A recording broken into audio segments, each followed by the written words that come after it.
যে ইন্স্যুরেন্সে কাজ করলে কোনো টাকা দিতে হয় না, ইন্স্যুরেন্সে কাজ করলে কারো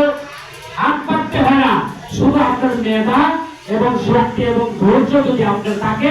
এই ইন্স্যুরেন্স কাজ করে নিজেকে ডেভেলপ করতে পারবেন, সমাজে গাড়ি বাড়ির মালিক হতে পারবেন, নিজেকে প্রতিষ্ঠিত হওয়ার জন্য একমাত্র এই বীমা প্রতিষ্ঠানটাকেই আপনাকে পেশা হিসাবে নিতে হবে। যদি জীবনের সমস্ত কিছু একদিকে রাখতে হবে, কেন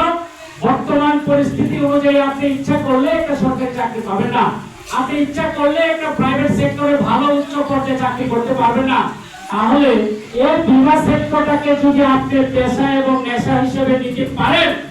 আর যদি আজকের এই আলোচনায় যদি আমি আসতাম আর চলে গেলাম, দাওয়াত পেলাম, দুপুরে খাইতে আসলাম, এই চিন্তা চেতনা দিয়ে যদি কেউ আসেন, আল্লাহর হস্তে এরকম মিটিং এ আসবেন না। কারণ এই মিটিংটা আয়োজন করা হয় আপনাদের সাথে, এরকম একটা বড় মিটিং ওই পরিচালনা এবং দায়িত্ব সমস্ত কিছু করা হয় আপনাদেরকে উজ্জীবিত করার জন্য। বাংলাদেশের যত পরিমাণ নেতৃত্ব জেলার আছে